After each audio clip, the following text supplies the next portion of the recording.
Sí.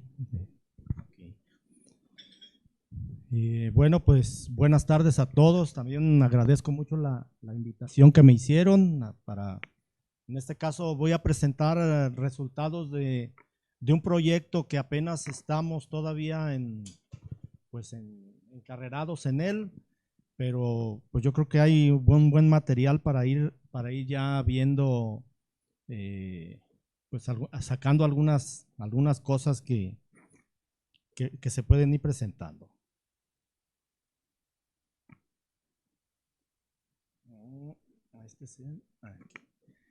Bueno, tenemos los colaboradores, médicos hematólogos, un estudiante de doctorado y pues generalmente son los hematólogos las personas que nos ayudan a capturar a los pacientes las muestras.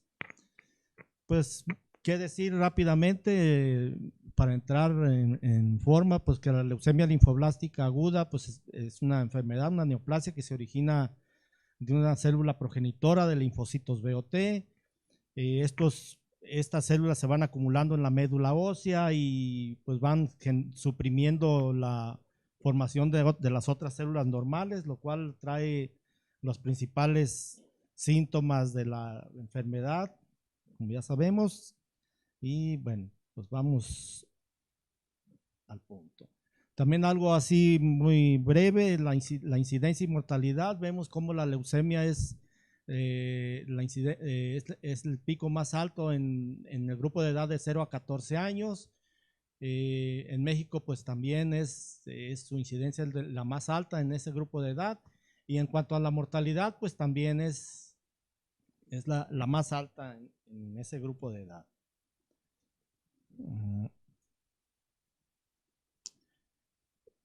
Para ir haciendo, entrando al tema de por qué se hizo este proyecto, también hay que considerar que los hematólogos cuando llega un paciente y lo van a tratar, entonces ellos clasifican a los pacientes de acuerdo de acuerdo al grupo de riesgo y considerando algunos puntos que ya son, digamos, obsoletos, que fueron recomendados por la OMS, donde clasifican los riesgos, los casos de bajo riesgo o de alto riesgo, considerando simple y sencillamente la edad del paciente y el número de leucocitos que presentan. Y ahora, últimamente, también considerando de manera general el inmunofenotipo de los pacientes, si son leucemias de células T, inmediatamente los ponen en el grupo de alto riesgo. Si son leucemia de células B, pues ya ponen de acuerdo a otras características en los grupos de riesgo bajo o intermedio. Esto es importante también porque es el punto de partida donde ellos basan la estrategia terapéutica que van a aplicar. Entonces, por eso es lo importante. Entonces, un paciente que se mal clasifica como de bajo riesgo, pues entonces la terapia no va a ser, o la estrategia terapéutica no va a ser la adecuada y pues va a tener un fracaso, va a ser lo más probable que fracase el esquema. Por otro lado, si tenemos los pacientes de alto riesgo y la estrategia terapéutica pues tiende a ser muy citotóxica. Entonces, un paciente que se mal clasifica también como de alto riesgo, pues va a recibir un esquema de terapia que no es el adecuado y le vamos a causar más perjuicio que beneficio considerando la citotoxicidad. Entonces, de ahí que es importante y yo remarco que esto lo hacen los hematólogos siguiendo los criterios pues antiguos basados de la OMS, que se basan en la edad del paciente y en su leucocitosis. Desde 1960 que el doctor Peter Nowell descubrió el cromosoma Filadelfia, pues empezó el boom de los estudios de toda la neoplasia, para tratar de ver qué anormalidades cromosómicas o genéticas se encontraban asociadas a los tumores.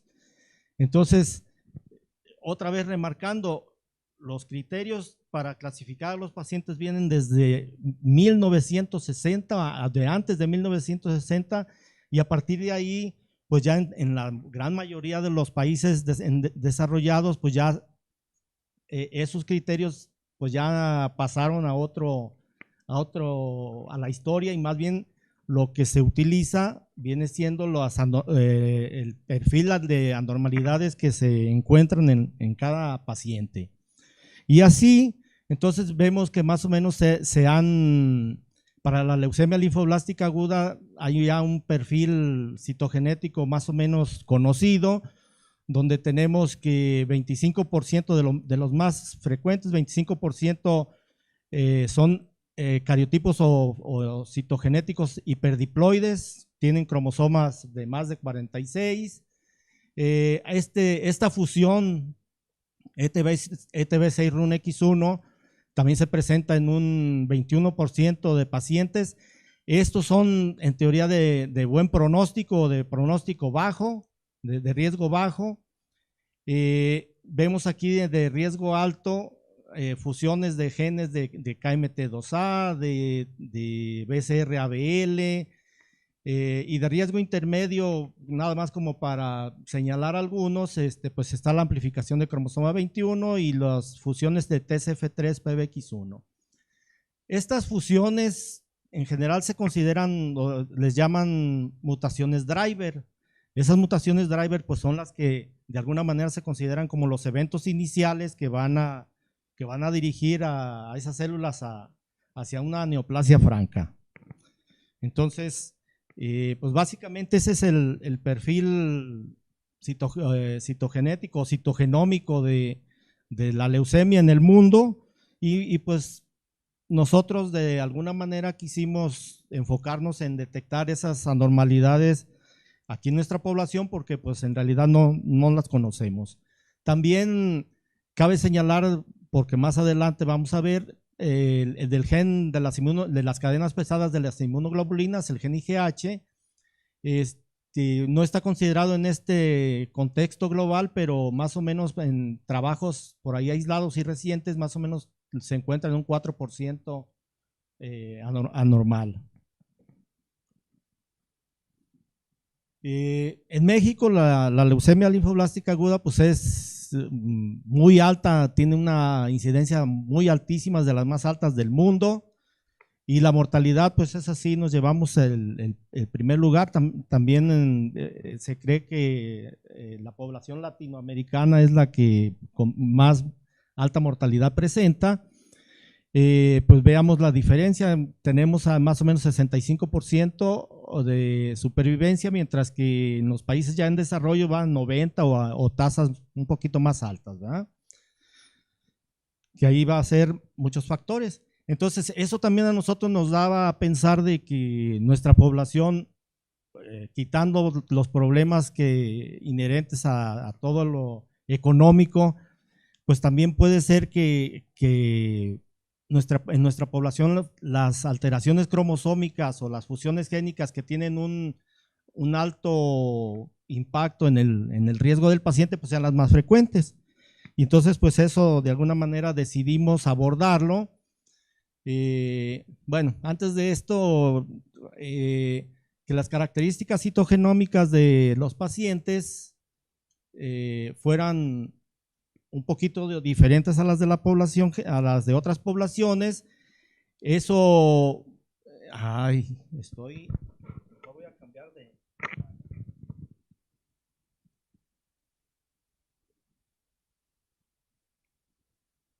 Las características conociendo estas características citogenómicas de los pacientes pediátricos, podemos hacer una estimación de riesgo de los pacientes más adecuada. Eso a su vez se va a traducir en un diseño terapéutico también mejor para dirigirlo al paciente en específico, y pues esperamos que haciendo bien el diseño terapéutico tengamos una respuesta al tratamiento mejor. Los objetivos entonces, quisimos determinar las alteraciones cromosómicas que son más frecuentes, las fusiones génicas ETB6RUNX1, TCF3, PBX1, BCR-ABL, arreglos del gen IGH y arreglos del gen KMT2A. También, pues aprovechando que ya íbamos a hacer este estudio, quisimos ver, búsqueda de lesiones de genes tumor supresor de los un poquito más importantes que han estado reportados, P53, RB1, CDKN2AB y ATM. Y como las hiperdiploidías son la alteración más frecuente en la leucemia, pues entonces decidimos buscar cambios en el número de cromosomas del X, del 4, del 6, del 10, 14, 17, 18 y 21, que son los cromosomas que se reportan con mayor frecuencia, que son ganados en los cariotipos hiperdiploides. Entonces, básicamente nos enfocamos en eso. Dos metodologías básicas, las empatamos, que sería el cariotipo y la hibridación in situ fluorescente sobre metafases y sobre núcleos. Puedo decir que las muestras las toman los hematólogos, inmediatamente las procesamos, nosotros no hacemos cultivo celular, luego las procesamos para obtener cromosomas y así pues evitamos también que algunas clonas se nos mueran porque durante el cultivo celular u otras cosas que a veces pasan. Más o menos la estrategia que seguimos en la hibridación in situ, a cada paciente le hacemos este panel de hibridaciones in situ, los arreglos de IGH y BCL2, ETB6RUNX1, TCF3, BCR-ABL, CRLF2, que es una sonda BREAC apart, así se conoce, KMT2A BREAC apart, TP53ATM, CDK2N-AB, RB1, esta sonda de Wolff-Virchow que nos ayuda para detectar las ganancias de cromosoma 4, porque cuando usamos el centrómero del 4 tuvimos muchos problemas por señales inespecíficas, y también hicimos esta hibridación con centrómero del 6 y del 10 en colores diferentes en el mismo experimento. Tenemos también estudios de FISH confirmatorios donde, pues por decir, donde nos sale en esta FISH de IGH, nos salen 3 señales de IGH. Entonces tenemos que aplicar esta otra hibridación de IGH BREAC apart para saber si lo que veamos de 3 señales de cromosoma 14 es por trisomía 14 o porque el gen IGH está partido, y en ese caso entonces estaría translocado con otro cromosoma y fusionado con otro gen.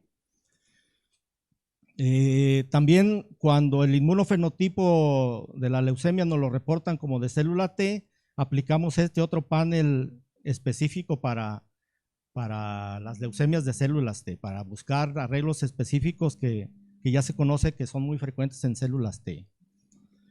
Entonces, pues, ¿qué tenemos? Ahora sí, explicando un poquito cómo funciona lo de la hibridación in situ. Tenemos aquí en este caso, para detectar la fusión ETB6RUNX1 que se origina de la translocación entre el cromosoma 12 y 21.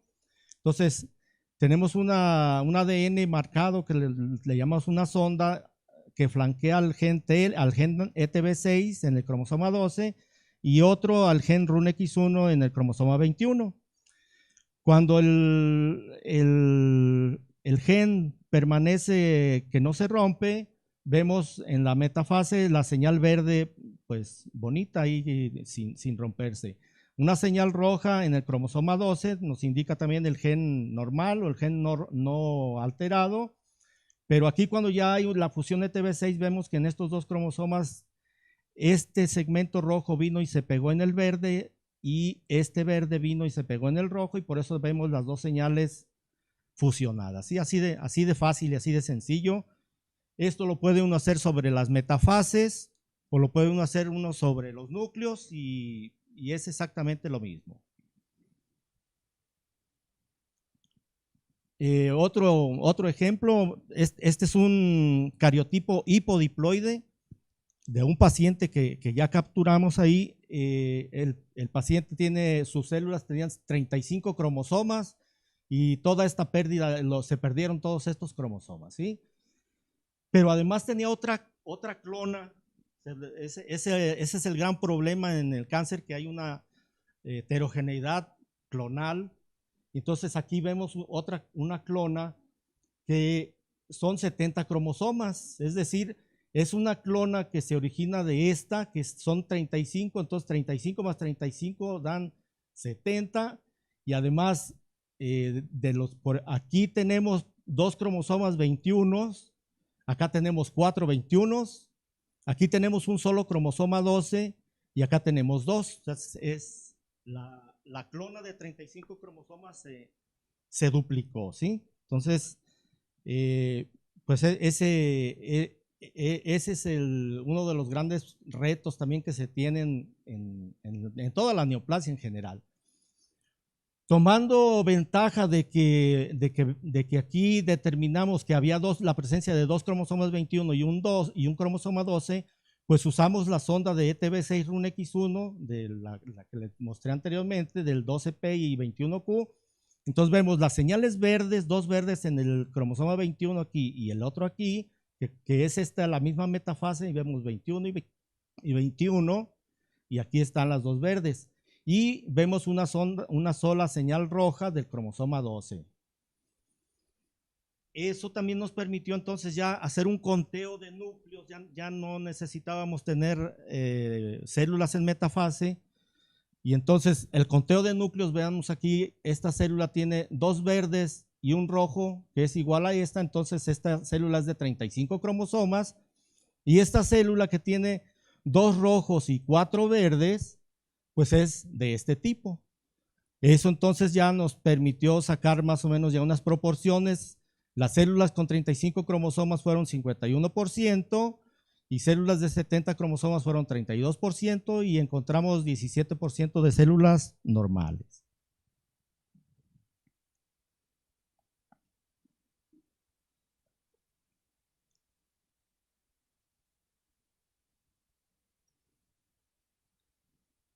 A veces también se encuentran casos que son pues únicos o raros, y este es a propósito de la fusión TSF3-PBX1. Cuando hacemos nosotros una hibridación, las células normales para este TSF3-PBX1 que está en el cromosoma 19 y 1, una célula normal pues la vemos con sus 2 señales verdes y 2 rojas y ninguna fusión. Esta fusión en los pacientes se presenta de 2 maneras. Una balanceada, una forma balanceada, que es, vemos la presencia de los 2 cromosomas derivados, que así les llamamos, vemos un rojo, un verde y las 2 fusiones. Pero también se puede presentar de manera desbalanceada, donde nada más vemos una fusión y los otros cromosomas pues están normales. Entonces, aquí un paciente que presentó hiperdiploidía y además presentó una alteración estructural, que es un derivativo 19 de una translocación 1,19, igual que esto, pero cuando le hicimos la FISH para ver si estaba presente la fusión TSF3-PBX1, que sería aquí, nos dimos cuenta de que este paciente no tiene la fusión TSF3-PBX1. Entonces, con esta otra sonda de cromosoma 1, la señal roja en el brazo largo y la señal verde en el brazo corto, vemos que hay dos unos normales, y en el cromosoma anormal, que es el derivativo 19, vemos la señal roja. Eso también nos permite identificar que el punto de ruptura en el cromosoma 1 está entre el gen CKS1B, que está aquí en esta bandita, y el centrómero. Habrá que ver qué genes ahí se encuentran y tratar de ver a lo mejor que este paciente pueda presentar una fusión génica pues nueva o no reportada, ¿sí? Eso requiere de otras estrategias un poquito especiales. Entonces ahorita me voy a centrar ya en los resultados globales ya de toda esa serie de hibridaciones in situ que se le hacen a cada paciente y pues más o menos capturamos 105, hemos captado hasta la fecha 105 pacientes. Todos estos pacientes cuando los captamos no tienen tratamiento, entonces no hay una interferencia por ahí del tratamiento, ¿sí? Las proporciones por género pues son más o menos similares. La edad, tuvimos una media de 7.2 años y vemos aquí los grupos de edad. Entonces, así nada más por edad, nosotros podemos decir que tenemos un grupo de alto riesgo de 36% de pacientes de alto riesgo considerando la edad, y considerando el número de leucocitos, tenemos un porcentaje de 25% de pacientes que también los podemos catalogar como de alto riesgo. Vuelvo al punto, estos criterios pues ya son de antes del descubrimiento del cromosoma Filadelfia, ¿verdad? Y ahora sí, ya entrando en lo que hemos estado observando, vemos que algunas alteraciones citogenómicas, la fusión ETB6-RUNX1, 9 pacientes, bueno, de las que sobresalen la hiperdiploidía, 34 pacientes, la deleción del gen CDKN2AB en 25 pacientes, la ETB6, la fusión ETB6 en 9 y 8 y 8 los arreglos de IGH y la deleción del tumor supresor RB1, ¿sí? Lo más remarcable. Ya de las duplicaciones o ganancias de cromosomas, los más frecuentes vemos la duplicación de 1Q con un 7.6%. El cromosoma 21 pues sobresale en 35.2% de los pacientes, lo hemos encontrado que hay una ganancia de cromosoma 21. Sabemos que los niños Down pues tienen trisomía 21 y que estos niños Down tienen una alta predisposición a desarrollar leucemia, ¿verdad? Entonces ya el hecho de tener la trisomía 21 en este caso de los niños Down pues ya es un factor muy importante para desarrollar leucemia. Los otros importantes sería la ganancia de cromosoma 14, 25%, y el cromosoma 17, 18 ahí están empatados. También el cromosoma 6 es una proporción más o menos importante. Del cromosoma 21, así como para explicarnos un poquito, explayarnos, aquí vean esta célula, por ejemplo, tiene señales verdes del cromosoma 21, 1, 2, 3, 4, 5, 6, 7. Entonces, este caso tuvimos 7 cromosomas 21 por 2 cromosomas 12, que aquí están los puntos rojos, ¿verdad? Y aquí ejemplificamos esto que es una amplificación intracromosómica del cromosoma 21, donde vemos que con esta señal de RUNX1 vemos un cromosoma pues conocemos como una HSR, una región homogéneamente teñida, pero si la comparamos con el normalito, pues por ahí está el normal y vemos la manchota verde, ¿verdad? Quisimos más o menos delimitar un poquito hasta dónde era la amplificación génica y hicimos otra hibridación in situ, tomando en cuenta ahora otro gen del cromosoma 21 que es ERG, que aquí en el mapita por el extremo izquierdo tenemos a RUNX1 y por el extremo derecho tenemos a ERG. Bueno, también ERG está aquí amplificado. Entonces, el tamaño del amplicón en estos niños, porque todos han sido 4 niños y los 4 más o menos tenemos esa característica, presentan al menos una amplificación de un segmento de aproximadamente 3 megabases. Podría ser más, porque eso podríamos nosotros hacer otras hibridaciones más hacia el centrómero o más hacia el telómero y tratar de delimitar bien el amplicón en estos casos. Y entonces vean cómo pues de todos los casos con trisomía 21 tenemos 10 que tienen trisomía, 18 tienen tetrasomía, 3 casos tienen con ganancia de 3 a 5 cromosomas y 4 casos presentan la amplificación del cromosoma 21, que es este, de los 35. Entonces ya más o menos haciendo un panorama. Ay, ya me pasé.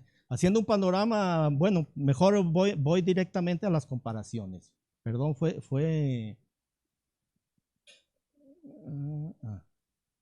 voy a las comparaciones y vemos aquí que la frecuencia de TB6 RUNX1 la vemos que es altamente significativa cuando las comparamos con otras poblaciones. TCF3 RUNX1 pues no. Aquí con estas fusiones vemos que esto ya va mostrando una tendencia, las fusiones de KMT2A comparado con esta población de Reino Unido. La hiperdiploidía no vimos diferencias y la hipodiploidía parece que ya estamos viendo diferencias con otras poblaciones, ¿sí?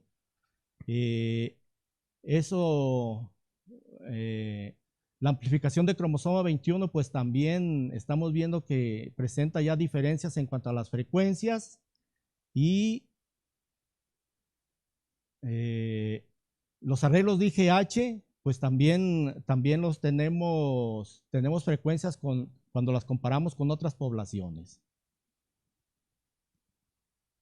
Nos falta por hacer varios análisis agrupando los pacientes de acuerdo a la complejidad citogenómica, como por ejemplo aquí vemos a los 9 pacientes con la fusión ETB6 RUNX1, vemos cómo, si ya les contamos las anormalidades que hay en cada paciente, pues vemos que hay 5 de 4 de 3 y otros de 4.